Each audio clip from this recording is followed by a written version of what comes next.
대하설교 에스겔에 들어가기 전에 이 에스겔이라는 그 뜻에 대한 문자적인 의미를 일단 먼저 살펴보고 들어가도록 하겠습니다. 이 에스겔은 히브리어로 두 단어가 합성해서 그 의미를 갖는데요. 이 하자크와 엘이라는 그 의미가 둘 다 강하다는 의미를 가지고 있지만 하자크는 확고하다, 강하게 한다라는 그런 의미를 가지고 있습니다. 그리고 이 엘이라는 이 단어는 강한 그리고 능력, 전능 뭐 이런 의미를 가지고 있죠. 그래서 두 단어가 이렇게 합쳐져서 예헤치켈이라는 히브리어로 이렇게 읽을 수가 있습니다. 그러니까 앞에 예헤치켈이라고 했을 때는 여호와께서 강하게 하신다 뭐 이런 의미를 가질 수가 있다라고 볼 수가 있어요. 그래서 두 단어의 합성으로 해서 뭐 예를 들면 뭐 여호와께서 하나님께서 강하게 하신다 아니면은 하나님이 뭐 강하시다 뭐 이렇게도 생각할 수 있겠지만 그러나 우리가 배운 대로 에스겔은 하나님이 강하게 하신다는 이런 의미를 가지고 있습니다. 그래서 본문에 들어가기 앞서서 일단 전체적인 구조는 간단하게 얘기를 드릴게요. 근데 제가 이 자료 화면을 이렇게 설정하는 데는 나름의 이유가 있습니다. 왜냐하면은 우리가 보통 약간 이런 의미를 담았어요. 어떤 의미냐면 드라마를 한 편 본다라는 의미로 해서 뭐 예를 들면 대하 드라마 에스겔이라는 그런 의미를 좀 담아서 이렇게 구성을 해봤습니다. 그래서 설교를 뭐 몇 편, 몇 회 이렇게 나누지 않았고 뭐 1부작, 뭐 2부작 이런 식으로 나눴어요. 그래서 대신 여러분이 보실 거는 뭐냐면 일단 에스겔은 총 48장까지 구성이 되어 있습니다. 지금 보시면은 지금 이쪽에 1, 2부 옆에 이렇게 일산 파란색 글씨로 이쪽에 보면은 또 15에서 22부 밑에 또 파란 글씨가 보이잖아요. 이게 성경의 지금 장을 얘기해 주는 거니까요. 헷갈리지 마시고요. 다만 여기는 1, 2부라고 했을 때는 이 설교에 해당하는 그 회차를 이렇게 설명을 해주는 거니까 그렇게 이해하시면 되겠습니다. 그래서 에스겔은 총 48장까지 장을 절반으로 뚝 잘라서 총 4가지의 구조로, 4개 구조로, 전체적인 구조로 이어진다고 저희가 배웠어요. 전체적으로 배웠고, 그리고 1에서 24장까지가 바로 남유다에 대한 멸망을 다루고 있어요. 남유다의 멸망, 그 다음에 열방의 멸망, 두 번째죠. 그리고 세 번째는 이스라엘의 회복, 그리고 네 번째는 성전 환상에 대한 것을 우리가 배웠죠. 근데 여기에 왜 최종회를 따로 뺐느냐 하면은 이 마지막 부분이 굉장히 장관이죠. 그러니까 하나님의 영광이 성전 동편에서 들어오고 나가는 그런 장엄한 광경을 대조적으로 보여주기 때문에 그래서 드라마라는 형식을 좀 상징하기 위해서 그러니까 드라마라고 했을 때는 이 설교의 의미를 격화시켰다기보다는 우리가 이 드라마를 보기 위해 손꼽아 기다리는 뭐 그런 경험들이 있잖아요. 그래서 우리가 일요일날 대화 설교를 듣기 위해 손꼽아 기다렸다라는 그런 의미를 좀 살리고 싶어서 이렇게 지금 여러분께 이해를 구하고 있습니다. 그래서 최종의 극적인 장면을 아주 연출해주고 있는 하나님이 기업이 누가 되느냐에 대해서 이렇게 보여주고 있습니다. 그래서 에스겔은 간단하게 48장까지 절반으로 잘라서 24장까지 유다에 대한 멸망을 이렇게 다루고 있고, 근데 여기서 또 에스겔 입장에서는 상당히 비극적인 일이 일어나게 됩니다. 바로 에스겔의 아내가 이제 죽게 되는 사건이 발생되죠. 그러면서 하나님의 심정을 점점 에스겔도 사명을 받은 입장에서 그런 의미를 점점 이제 깨닫게 되는 거죠. 하나님이 이랬구나 저랬구나 라는 그런 의미를. 그리고 이 언약의 관계 넘어 있는 이 사랑의 관계까지 이제 이해하게 되는 거죠. 그래서 이렇게 전체적인 구조에서 우리 에스겔이 폭넓게 어떻게 사역을 했고 감당을 했는지, 하나님이 에스겔을 어떻게 강하게 했는지를 알려주고 있습니다. 그래서 서론으로 들어갈 때는 일단 에스겔이 소명을 받는 장면이에요. 바로 보면은 1에서 3장 11절까지예요. 3장 11절까지 2회로 이렇게 설교를 구성을 했는데,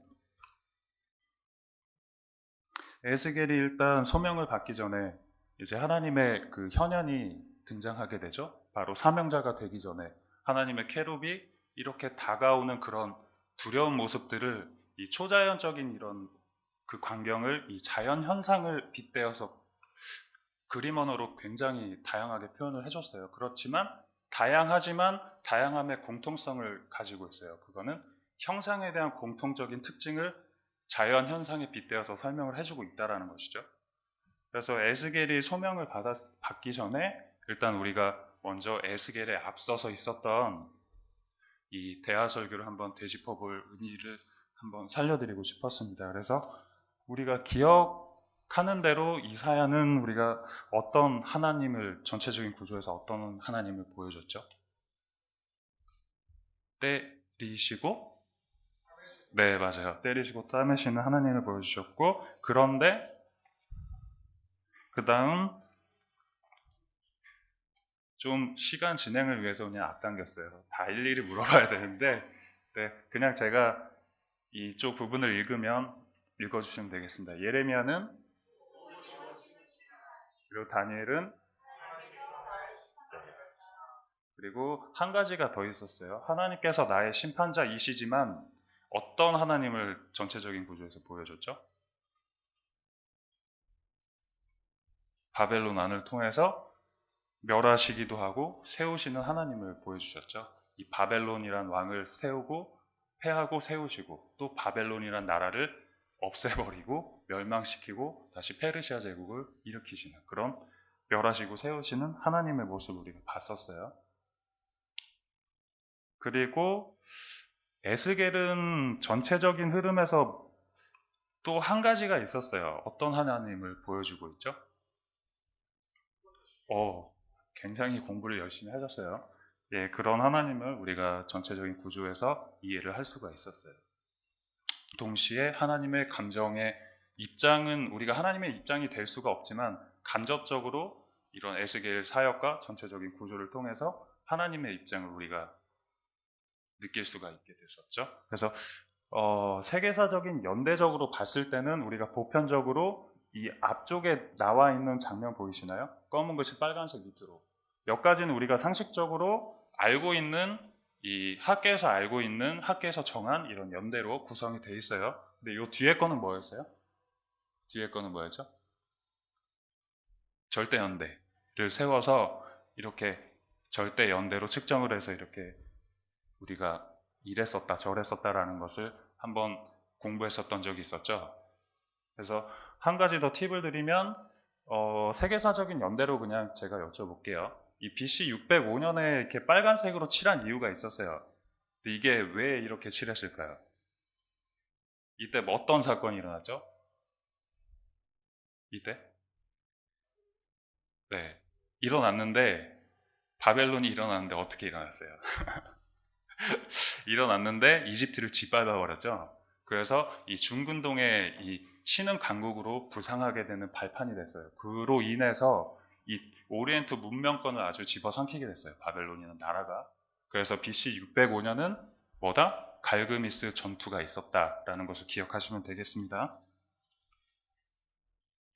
그래서 시대적 배경은 신흥 강대국으로 급부상한 바벨론에 의해서 이스라엘은 포로가 되죠. 1, 2, 3차에 의해서. 근데 3차에서는 결국 이스라엘이 멸망하게 되고요. 그리고 에스겔은 2차 포로기를 기준으로 활약하는 선지자가 되었죠.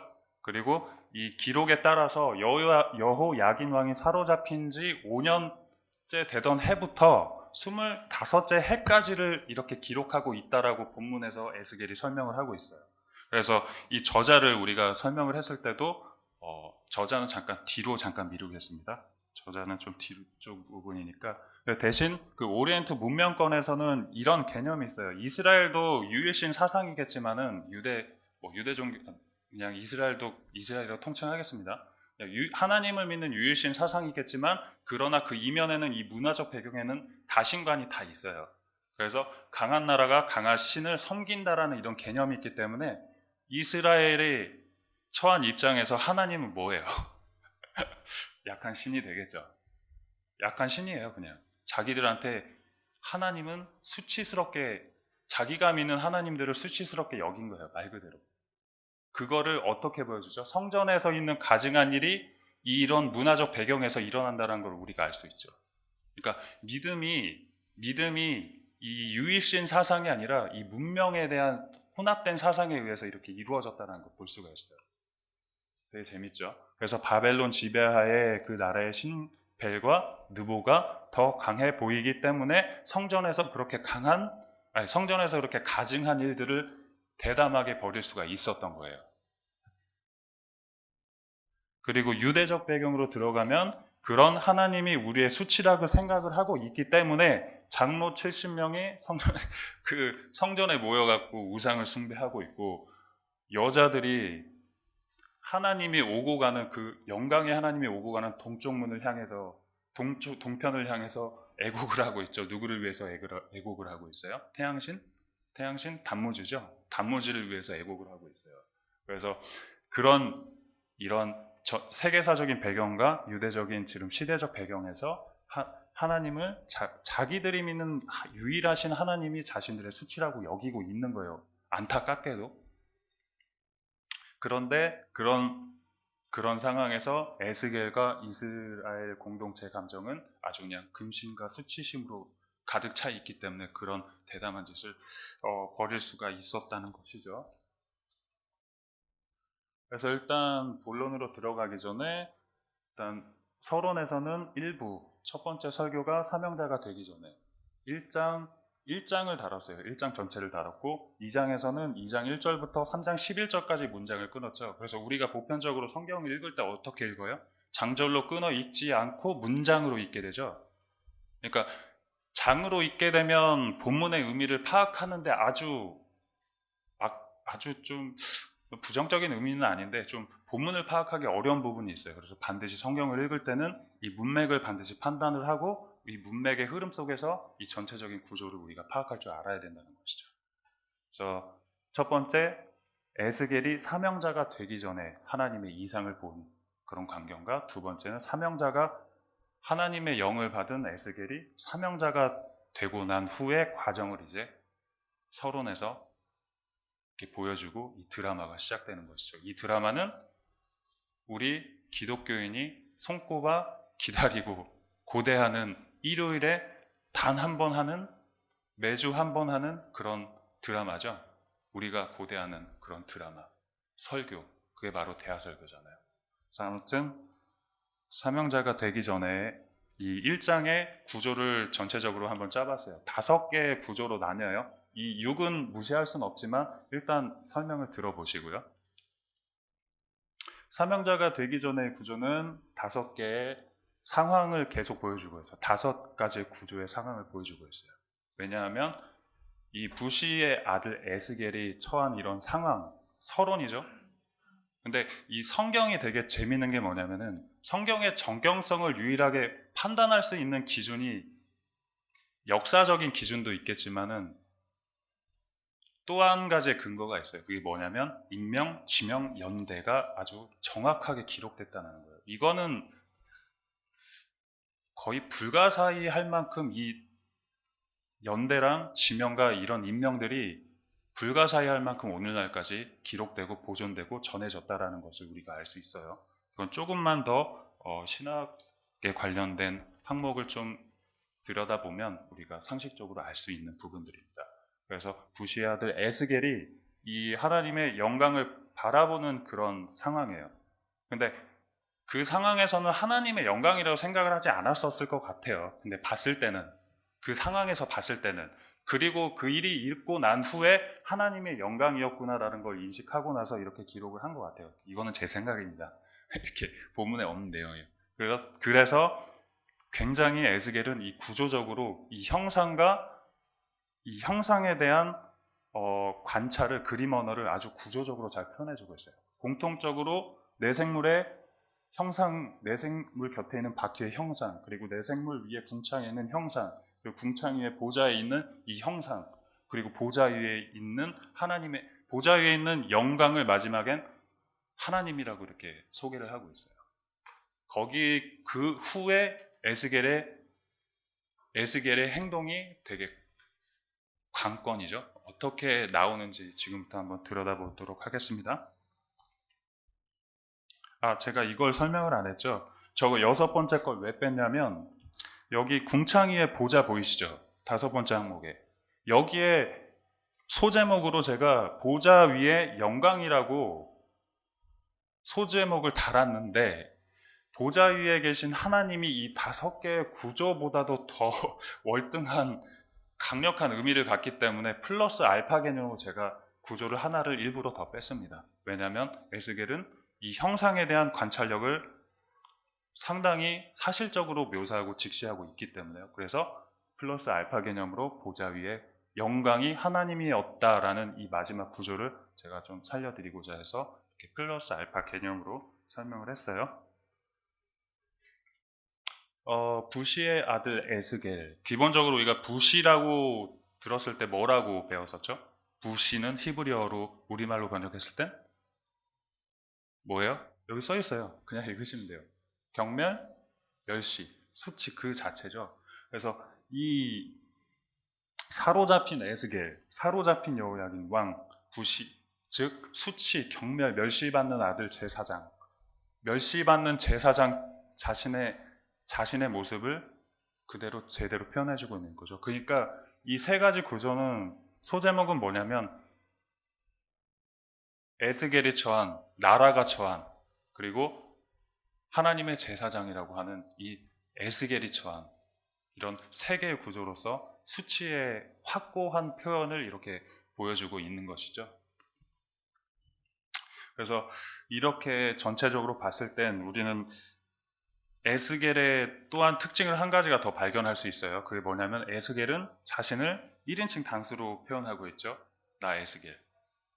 그러니까 내가요 이렇게 했는데요, 내가 하나님을 봤는데요, 이게 아니고 나 에스겔이, 그러니까 따로 놓고 보고 있는 것 같아요. 지금 보니까 에스겔은. 그래서 그런 특징적인 구조를 1장 1절 그리고 2장 1절, 3장 1절 초두의 장 초두 부분에 시작 부분에 이렇게 배열해주고 있어요. 그래서 이 에스겔은 자신이 직접 만난 하나님에 대해서 이야기하고 있다라고 이렇게 우리가 배웠었습니다. 설교 시간에. 그리고 대필자의 이름이 안 나오죠. 예레미야에서는 대필자 이름이 나왔었어요. 그렇죠? 그런데 여기서는 대필자 이름이 안 나고 자신을 1인칭으로 표현한 나 에스겔이 직접 기록했다라는 것으로 보는 게 가장 지극히 상식적이라고 이렇게 생각을 하고 있습니다. 근데 성경의 정경성은 항상 논란이 많아요. 대신 그 정경성의 논란에는 뭐가 중심이 사로잡혀 있죠? 우리가 개혁주의 교회에서 우리가 지향하는 바는 뭐예요? 우리 이성 위에 뭐가 있어요? 우리 이성 위에 뭐가 있어요? 이성 위에 하나님의 말씀, 그렇죠? 하나님의 말씀이 있어요. 하나님의 말씀 아래 뭐가 있죠? 우리의 이성이 있잖아요. 그런데 이런 이 정경성의 문제를 항상 걸고 넘어지는 사람들의 입장에서는 뭐가 있어요? 이성 아래 뭐가 있어요? 이성 아래 뭐가 있어요? 하나님의 말씀. 그럼 이성 아래 있다라는 것은 하나님의 말씀에 권위가 없다라는 것이죠. 사람의 이성의 권위가 그 위에 있다라는 것이에요. 이거는 정확하게 기억을 해두셔야 돼요. 왜냐하면 자신이 나도 모르게 성경을 읽을 때 나의 이성이 하나님의 말씀 위에서 판단을 하고 있을 때가 있어요. 반드시. 그래서 사람은 우리가 개혁주의 교회 안에 있다 하더라도 반드시 개혁주의를 지향하고 있는 사람도 이단성은 다 가지고 있습니다. 그게 왜냐하면 이성을 가지고 있는 사람이기 때문에 조심하셔야 됩니다. 이런 것들을. 그래서 넘어가겠습니다. 좀 길어졌죠? 그래서 이렇게 수치라는 이런 삼중적인 구조를 보여줬고, 그리스도의 삼중직을 혹시 우리가 기억하고 있나요? 그리스도의 삼중직. 사로잡힌 에스겔은 선지자죠. 사로잡힌 여호야긴은 왕이죠. 부시의 아들 에스겔은 제사장이죠. 그러니까 이거는 제가 약간 좀 역발상으로 생각을 해봤는데 죄인의 삼중직을 한번 표현해 주는 게 아닌가 이렇게 생각을 해봤어요. 그러니까 우리가 믿는 사람들의 죄인의 입장에서 봤을 때는 이런 삼중직 구조가 조금 대조되긴 한다라는 좀 역발상을 떠올려 봤습니다. 그래서 다음으로 이제 넘어가기 전에 대신 에스겔의 상황은 어땠어요?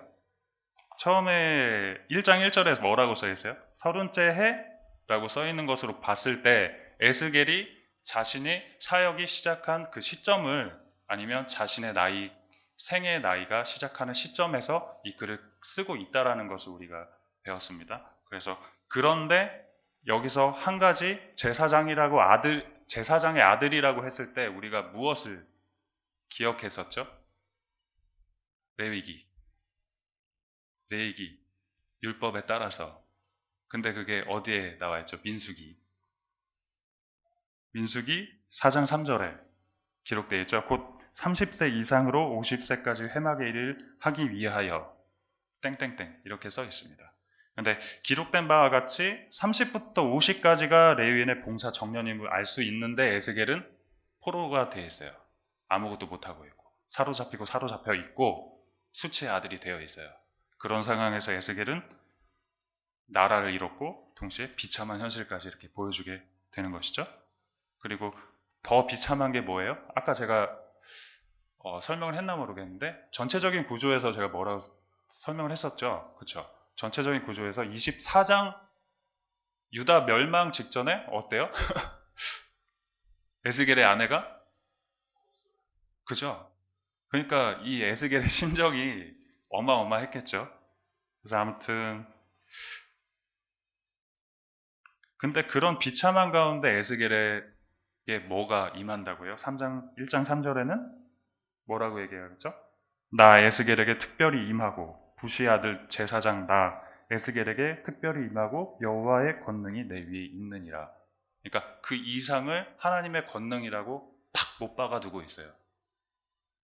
여기서는 아마 뭔지 몰랐겠지만은 하나님의 영광을 딱 보고 나서는 여기서 뭐라 그래요? 여호와의 권능이 라고 딱 못 박아두고 있잖아요. 빼도 박도 못하게. 그러니까 여기서는 하나님의 권능과 하나님의 이상이 임했다라는 것을 사본학적으로 아무리 설명을 해도 부인할 수가 없어요. 하나님의 권능이다, 이상이다, 저게 미쳐서 봤다라는 게 아니에요. 1인칭 단수로 표현한 에스겔이 하나님의 케룹, 그 위에 있는 하나님의 영광을 똑똑히 봤다라고 아주 상세하게 확고하게 기록되고 있다라는 것을 우리가 볼 수가 있었습니다. 그런데 이 내 생물들과 바퀴의 이런 형상들의 공통적인 특징이 본문에서 계속 나오고 있죠. 그러니까 내 생물의 형상에 대한 구체적인 묘사가 있어요. 그림 언어로 설명은 되어 있어요. 왜냐하면 이 세상에서 보지 못한 것들을 이 세상에서 자기가 보든 모든 것을 총망라해서 대입하고 있으니까 같다라는 거예요. 그렇게 생겼다는 게 아니고 같다. 그 형상이 이러이러한 것 같다. 그러니까 자연계에서 발생하는 현상에서 이 그림을 그려주고 있잖아요. 뭐 예를 들면 뭐라 그래요? 뭐 생물들의 모양은 타든 숯불과 횃불 모양 같다라는 의미가 이 형상에 공통적으로 다 적용되고 있어요. 그러니까 뭐예요? 이게 다. 이 자연 현상인데 자연 현상에 번개가 치고 우레가 치고 뭐 파도가 치고 폭풍이 몰아치는 이런 압도적인 표현을 한다는 건 뭐예요? 그것보다 더 두렵다라는 거예요. 오는 게. 그러니까 한마디로 쉽게 말하면 케룹이 생물들에 대한 표현을 하는데도 두렵다는 거죠. 근데 보세요. 자, 내 생물의 형상 묘사하고 있죠. 내 생물의 이동을 관찰해주고 있어요. 그리고 내 생물 곁에 바퀴의 형상을 또한 공통적으로 표현해주고 있어요. 그런데 또 공통적으로 뭘 보여줘요? 그림 언어에서 두렵다라는 것을 계속 보여주고 있어요. 내 생물 위에 궁창에 있는데 이건 더 두려워요.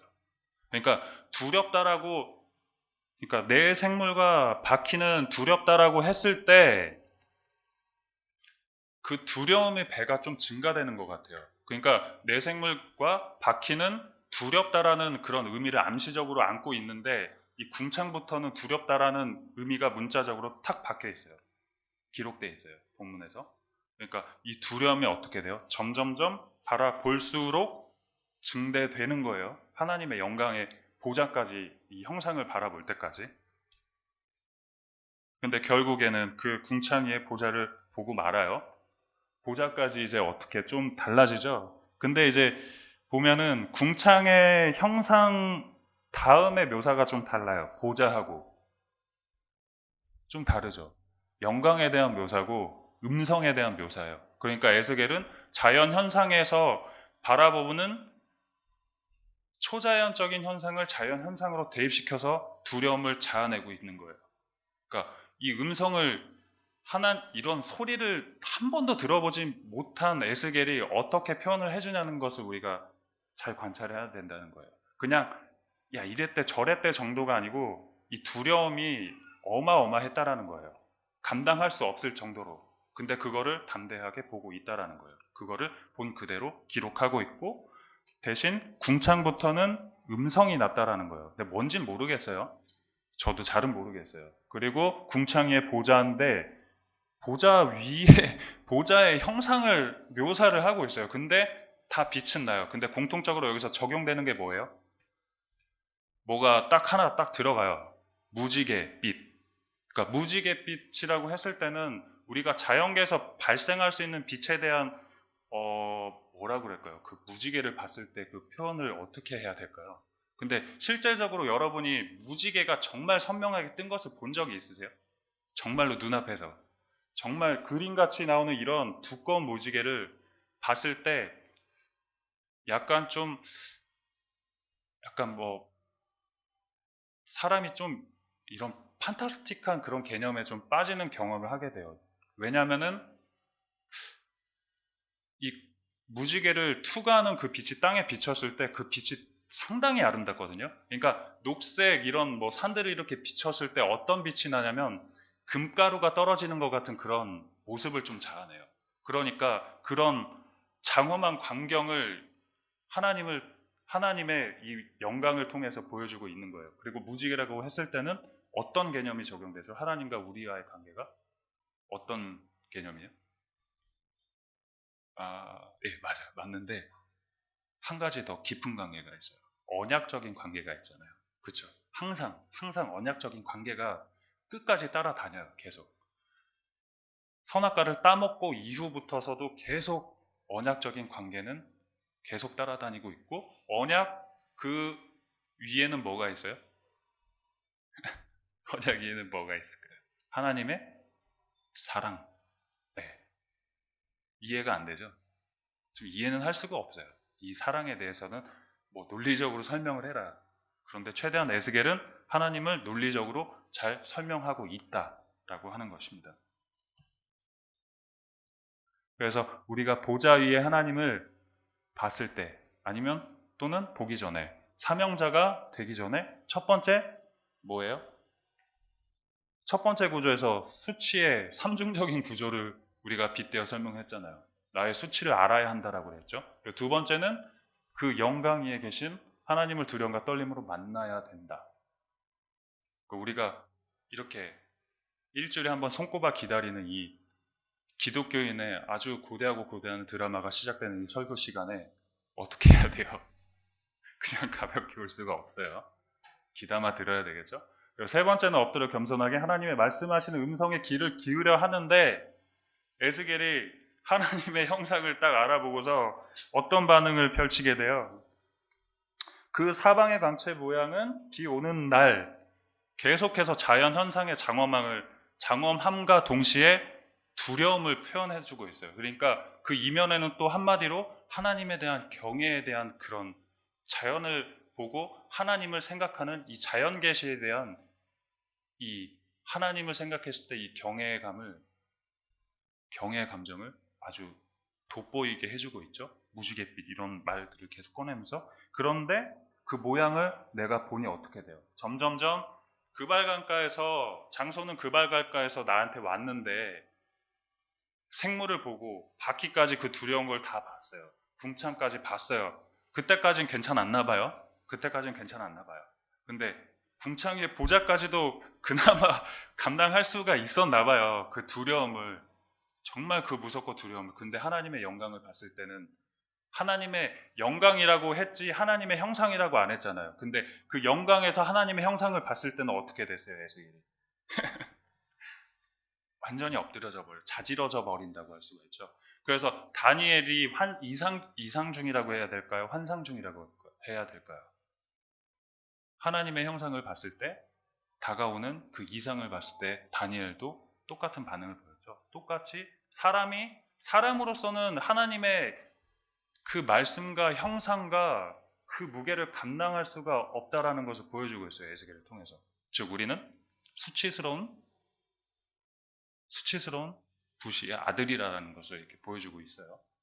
그래서 한 문장으로 정리를 해보면 이렇게 얘기를 할 수가 있습니다. 사명자가 되기 전 자신의 수치를 먼저 알아야 하고 우리는 모두 수치의 아들로서 어미하시고 두려운 하나님을 만나야 합니다. 그리고 그분 앞에 엎드려 그 말씀을 하나님의 음성으로 들어야 한다라는 것을 못을 꽝 받고 있습니다. 이렇게 해서 에스겔의 사명자가 되기 전에 에스겔의 모습을 보여줬고, 그리고 목사님은 계속 설교를 통해서 암시적으로 이거를 전달했어요. 성경의 7하 원칙을 계속 암시적으로 전달했어요. 기억나세요? 이게 어디에 해당하는 부분이다, 이게 왜다, 이게 어디다 라고 얘기를 했고, 이게 뭐 어떻게라는 부분이다라고 했던 것을 기억하시나요? 기억하세요? 기억이 안 나시죠? 그래서 제가 준비해왔습니다. 잘 보세요. 여기에는 안 써 있어요. 그렇지만 제가 설명을 해드릴게요. 잠시만요. 봤을 때는 기본적으로 성경의 7하 원칙이라고 했을 때는 누가 누구에게 언제 어디서 무엇을 어떻게 왜까지죠. 그러니까 누가에서 누구에게 전했느냐까지 포함이 되어 있습니다. 그래서 누가라고 했을 때는 그 대상이 누구예요? 아니잖아요. 잘 생각해 보시면 이스라엘이 수치라고 여긴 하나님께서 그리고 누구에게요? 그렇죠. 에스겔인데 유대적으로 봤을 때는 사로잡힌 에스겔, 그리고 오늘날의 시대적으로 봤을 때는 세속에 사로잡힌 교회, 아니면은 지금 여기 강단에 모여있는, 이렇게 교회 안에 모여있는 우리 성도들에게 라고 하는 메시지라고 할 수가 있겠죠. 그리고 언제라고 했을 때는 세계사적으로 아까 제가 말씀드렸죠. 605년 언제예요? 갈그미스 전투라고 생각을 하시면 되고, 그리고 유대적으로는 에스겔의 남유다의 2차 포로기라고 할 수가 있습니다. 그리고 이 본문의 의미를 좀 더 시작을 살리자면은 여야긴 왕이 사로잡힌 지 5년째 되던 해라고 생각을 하면 되겠고, 어디라고 했을 때 이게 가장 쉽죠. 어디예요? 맞았습니다. 그리고 무엇을이라고 했을 때는 뭐예요? 제가 아까 힌트를 드리자면 에스겔 48장의 전체적인 4가지 구조를 얘기했죠. 그렇죠? 그게 무엇을이라는 부분이에요. 그러니까 예를 들면 유다의 멸망, 열방의 심판, 이스라엘 회복, 새선정 환상까지를 무엇을이라는 항목으로 이렇게 달아주고 있고, 그리고 어떻게라고 했을 때는 뭐예요? 이게 가장 은혜가 되는 부분이라고 생각할 수가 있을 것 같아요. 제가 개인적인 견해로 봤을 때. 어떻게라고 했을 땐 하나님이 그발 강가에서 에스겔에게 나타났죠. 그리고 설교를 통해서 우리가 뭐라 그랬어요? 우리가 찾아간 게 아니라고. 왜냐하면 우리가 찾아갈 수가 없어요. 왜냐하면 하나님을 수치라고 여기고 이미 있기 때문에 우리가 찾아갈 수가 없다는 것이죠. 그래서 우리는 하나님의 은혜를 받고 있다는 것을 설명을 해줬습니다. 그리고 왜라고 했을 때는 수치 속에서 수치를 모르는 이스라엘로 하여금 에스겔의 마음과 신앙을 강하게 하기 위해서였고, 자신들의 죄악을 깨닫고 새 성전 환상처럼 회복되길 바라는 것이었습니다. 이제 이해가 되시죠? 전체적인 구조에서 7하 원칙의 구조를 전체적으로 이제 조금은 복잡해요. 복잡하지만 이거는 전체적인 구조와 부분적인 구조와 또한 개인적인 에스겔의 개인적인 심정과 그리고 하나님의 모습과 통칭적인 면에서 포괄적으로 해서 7하 원칙이 성립이 되었던 것이에요. 그래서 좀 더 준비한 게 있지만은 시간상 조금만 더 생각하고 충분히 전달된 것 같아요. 이제 기억이 나세요? 기억이 나시는 것 같아요. 제가 그 단톡방에 올려드렸던 그 녹취록하고 제가 권해드렸던 그 설교 영상을 다시 한번 보길 원한다고 말씀드렸다 것을 기억하시죠? 그대로 하셨어요? 그대로 다 하고 오셨어요? 네, 웃으시는 거 보니까 저는 그런 줄로 굳세게 믿겠습니다. 네, 아멘. 그러면은 그래서 사명자가 되기 전에 이 3가지를 우리에게 적용해 봤다라는 것을 알 수가 있어요. 잘 기억해 주시기 바랍니다. 원래는 30분인데 조금 넘길 수가 있을 것 같습니다. 좀 이해 좀 해주십시오. 사명자가 되었다면에서는 2장에서 3장 11절까지의 문장으로 이렇게 구조를 잡았어요. 그리고 구조 속에서 우리가 설교를 들었고요. 설교를 들었다는 건 뭐예요, 우리가? 왜 우리가 녹취 기록을 하고 굳이 힘들게 이런 일을 해요? 왜 할까요? 왜 하는 것 같아요? 우리의 정체성을 위해서입니다. 즉 서울 에스라교의 정체성을 위해서 이런 일을 하는 거죠. 그 정체성은 뭐냐? 우리가 다음 세대에게 우리가 무엇을 먹고 자랐느냐라는 것을 보여주는 것이기 때문에 지금 이런 일을 하는 거예요. 그러니까 여러분들이 조금만 피곤하셔도 조금만 집중해서 들어주시면 정말 우리 다음 아이들과 좋아요. 아주 행동으로 보여주는 믿음 좋습니다. 다음 세대들 위해서 도움이 된다라는 것이죠. 그래서 사명자가 되었다면은 간단해요. 이거는 대신에 세 개의 구조로 나눠져 있어요. 그리고 이거는 굳이 신학을 하지 않았더라도 조금 예를 들면 저는 좀 문장력이 없어요. 문장력도 없고 문장을 좀 이해하는 부분은 좀 부족한 것 같아요. 그렇지만 이런 제가 봐도 세 개의 구조로 나눈다는 것을 발견을 했어요. 어떻게 발견을 했냐? 하나님의 영이 임하고 에스겔에게 하나님의 두루마리가 임하고 에스겔에게 그 다음 소명이 임했다는 이 세 가지 장면들을 상태적인 장면과 환경적인 장면을 이렇게 보여주고 있거든요. 그러니까 그냥 간단하게 우리 아이들도 본문을 보면서 이렇게 세 가지 구조로 나뉠 수가 있겠구나라고 생각을 할 수가 있는 거예요. 그러니까 기본적으로 의심이라는 것을 최대한으로 논리를 발동을 했을 때 이 성경 본문에서 어떻게 나타나냐, 이런 구조적인 면은 왜 나타났는가에 대한 이런 의심이 계속 발생하는 거예요. 그러니까 정경성을 의심해라 뭐 그런 얘기가 아니에요. 왜 본문이 이렇게 이런 단어를 썼는가 사고하라는 얘기예요. 무슨 말인지 아시겠죠? 계속 적용을 시켜야 돼요. 그리고 첫 번째 특히 2장부터는 되게 재밌는 구조가 나타나죠. 이걸 뭐라고 그랬죠? 그냥 이렇게만 봐도 우리가 흔히 설명을 했어요. 다들 아시니까 그냥 넘어가는데 굳이 짚어 가자면 수미, 쌍관, 구조, 수미, 상관 이렇게 다 얘기도 하고 역교차, 대꾸법, 뭐 역교차, 구조 여러 가지 언어가 많은데 결국은 다 한 가지 의미예요.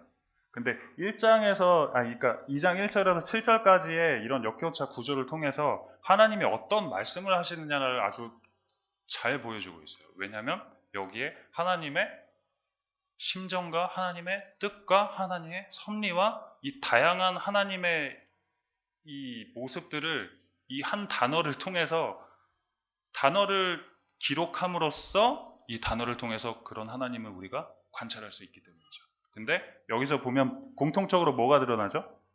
말씀.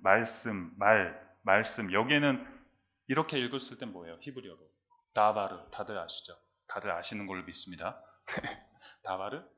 다바르인데 우리가 이 다바르라고 읽었을 때는 어떻게 읽었어요? 우리가 배웠을 때는, 설교 시간에 배웠을 때는 하나님의 뭐 일반적인 개념보다는 언약적인 좀 개념이 들어간다 그랬죠. 하나님이 선포하시는 말씀, 하나님의 말씀을 들으라. 쉐마할 때 그 말씀 들으라고 했을 때 그냥 언약적 그냥이라고 제가 자꾸 얘기를 해서 좀 이 의미가 좀 약화되는 것 같은데 전혀 약화되진 않아요. 왜냐하면 다바르는 조금 관계적인 면, 그러니까 뭐라 해야 될까요?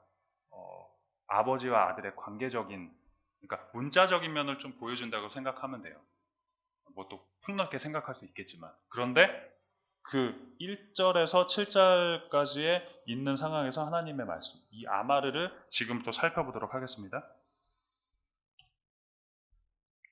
근데 먼저 살펴보기 전에 에스겔에 뭐가 임해요?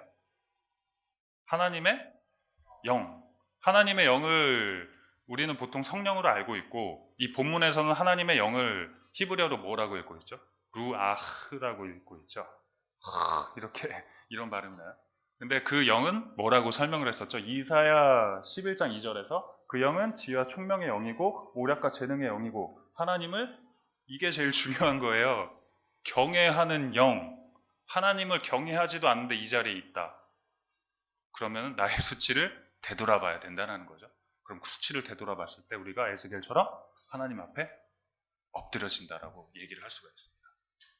그래서 하나님의 영은 이러하시다 라는 것을 우리가 알 수 있었어요.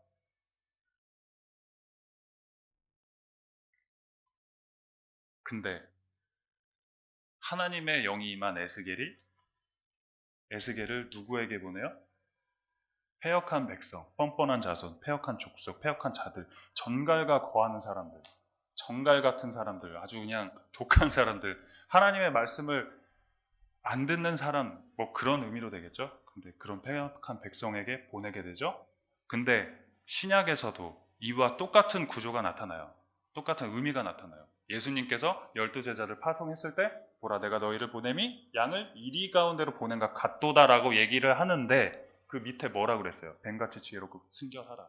하나님의 영은 거룩하고 지혜와 모략의 영이요. 그리고 하나님을 경외하는 영이라고 했을 때 또한 의미가 겹친다라고 또 생각해 볼 수가 있어요. 그리고 요 밑에 요한복음 15장은 그냥 이 구절이 이 본문을 주면서 좀 생각이 났어요. 왜냐하면 이거를 그냥 읽었을 때는 뭐 세상이 너를 택하였기 때문에 세상이 너를 미워했다라는 것보다는 그냥 구약적인 의미를 살려서 하나님이 에스겔을 패역한 마음이 굳은 이마가 굳은 백성들 중에서 택하였기 때문에 그 백성들이 에스겔을 미워한다라는 의미로 생각해 볼 수 있어요. 똑같죠? 그런 의미에서 예수님이 하신 말씀과 하나님이 하신 말씀과 즉 성자 하나님은 말 그대로 우리의 하나님이시죠. 주님이시고 그 주님의 고통을 에스겔이 간접적으로 표현해주고 있는 거예요. 그 고통을 하나님의 그 창자가 꼬일 것 같은 그런 막 이런 고통들을 에스겔을 통해서 보여주고 있는 거예요. 그 인내를 하나님의 인자하심과 인내를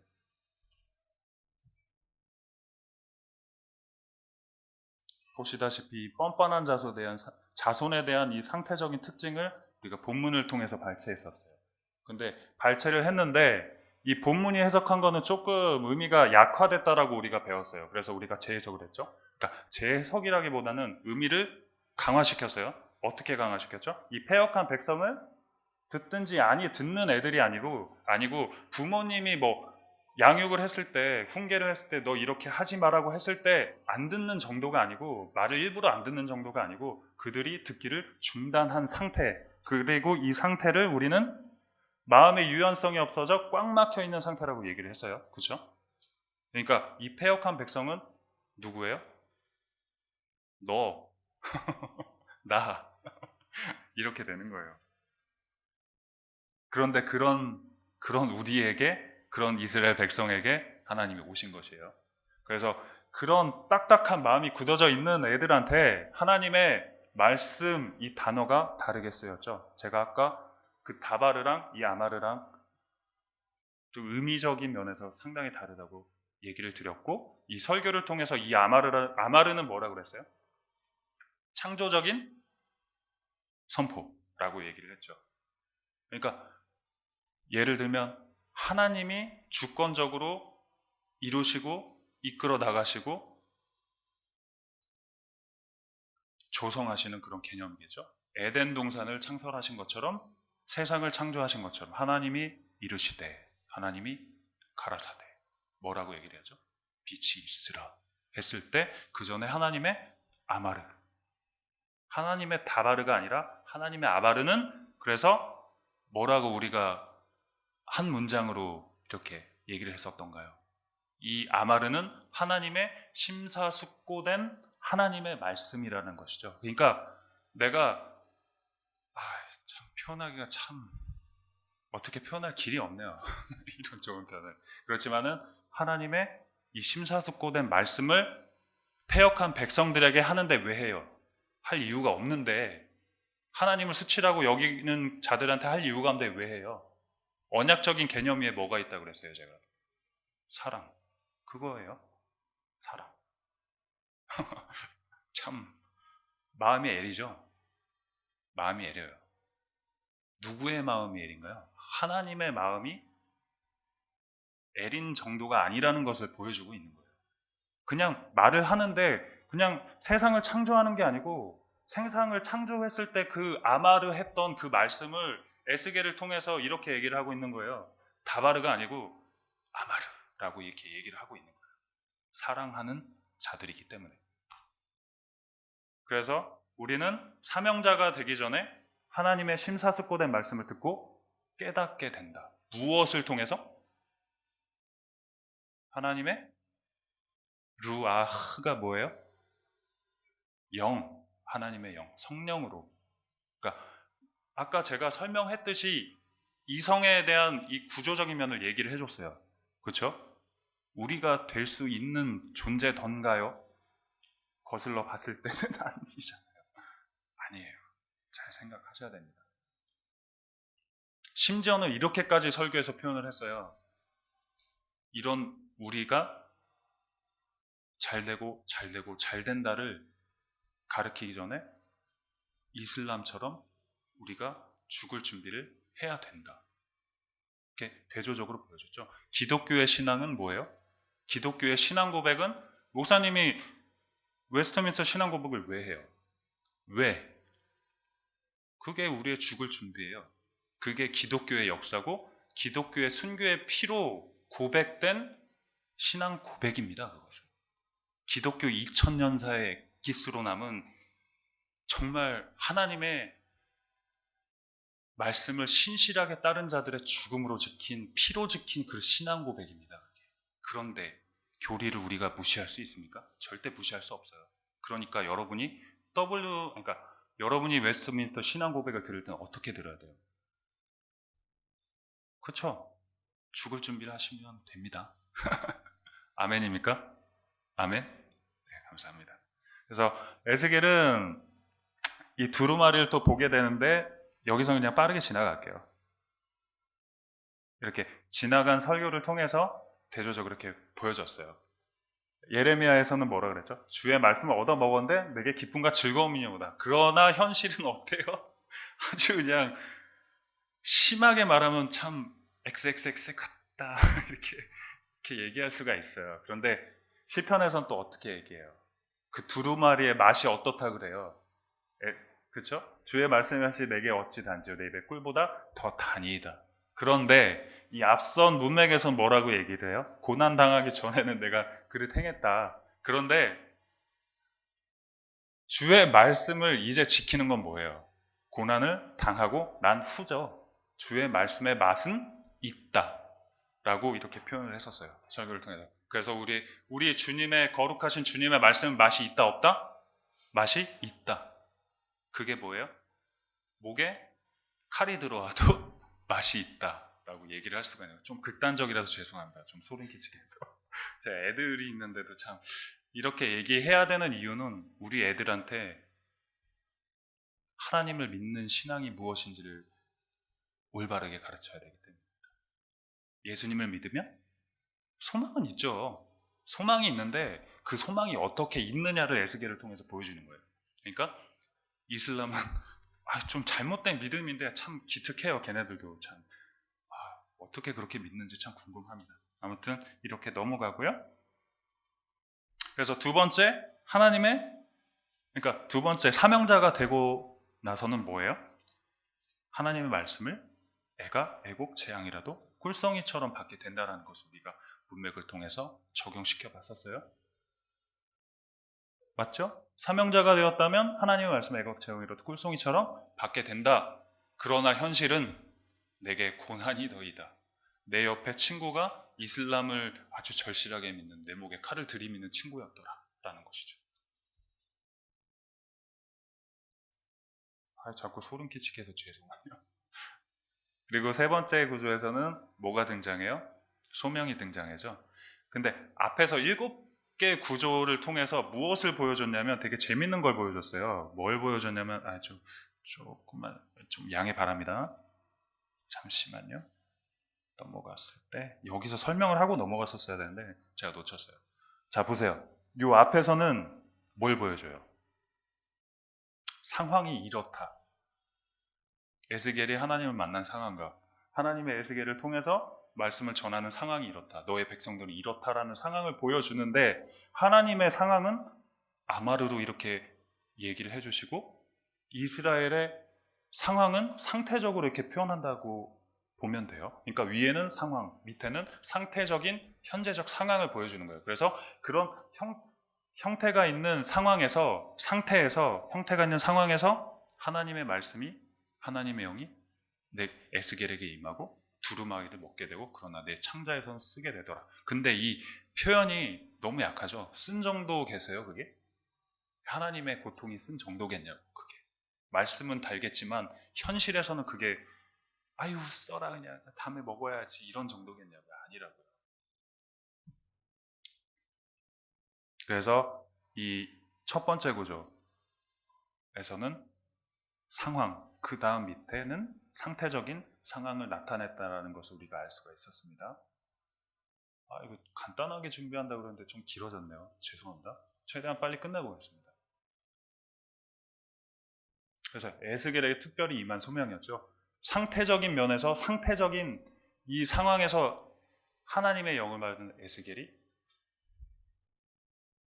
이제 그 패역한 백성에게 보냄을 받게 되는 이런 구조적인 특징이죠. 문법적인 특징에서 이런 상태적인 특징을 발견할 수가 있는 것이죠.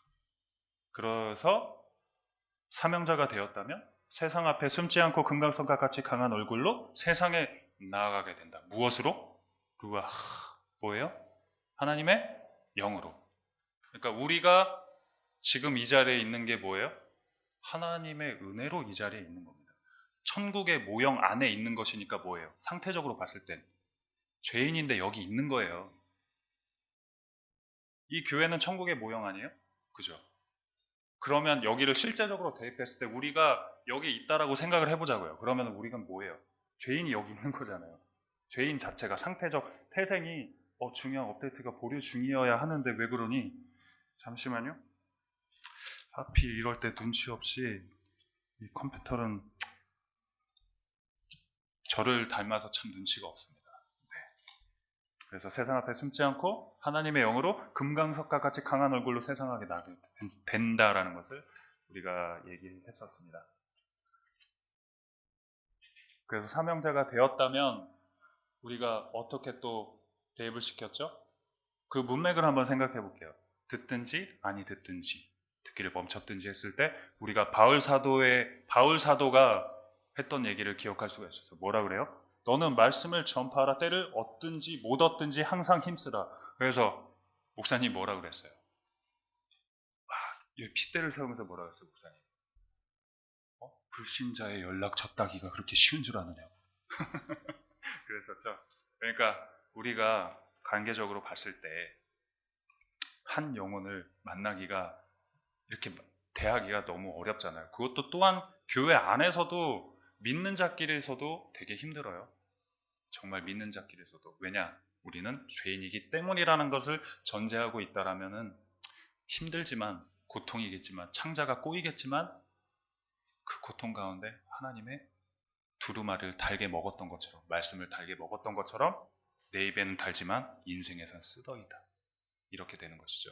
그래서 우리는 무엇으로 판단됩니까? 성도의 행실과 일생은 무엇으로 판단돼요? 하나님의 말씀이 있는데 도덕적으로 이 사람이 결여될 리가 없죠. 안 그래요? 하나님의 말씀이 선행이 되기 때문에 도덕적으로 판단되지 않아요. 도덕적으로 선행되지도 않고. 그래서 우리는 하나님의 영으로 일생이 판단되는 것이죠. 하나님의 영으로. 그 성령으로 그리스도께서 부활을 하셨잖아요. 성경은 그렇게 기록하고 있습니다. 성령이 그리스도를 살리셨다라는, 제가 지금 표현이 되게 애매해서 그런데 그렇게 기록을 하고 있어요. 그래서 첫 번째는 심사숙고된 하나님의 말씀을 듣게 된다라는 것이고, 하나님의 말씀을 이렇게 중요해요. 적용시켜 봤습니다. 그래서 여기까지 고생하셨습니다. 이것을 이제 여러분들이 이어서 나가시기 바랍니다. 하실 수 있겠죠? 그래서 일단은 제가 아까 설명드렸다시피 드라마적인 요소를 살리고 싶다라고 했었죠. 이제 조금 드라마적인 요소가 조금 대입이 됩니까? 되세요 혹시? 돼요? 안 됐나 보다. 약했나 보다. 조금 더 노력하겠습니다. 왜냐하면 저는 자라나는 새싹이니까.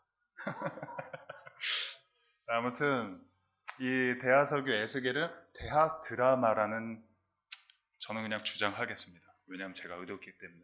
그래서 이렇게 볼 수가 있었습니다. 여기까지 준비했던 모든 과정을 마치고 다음 타자로 넘기도록 하겠습니다. 감사합니다.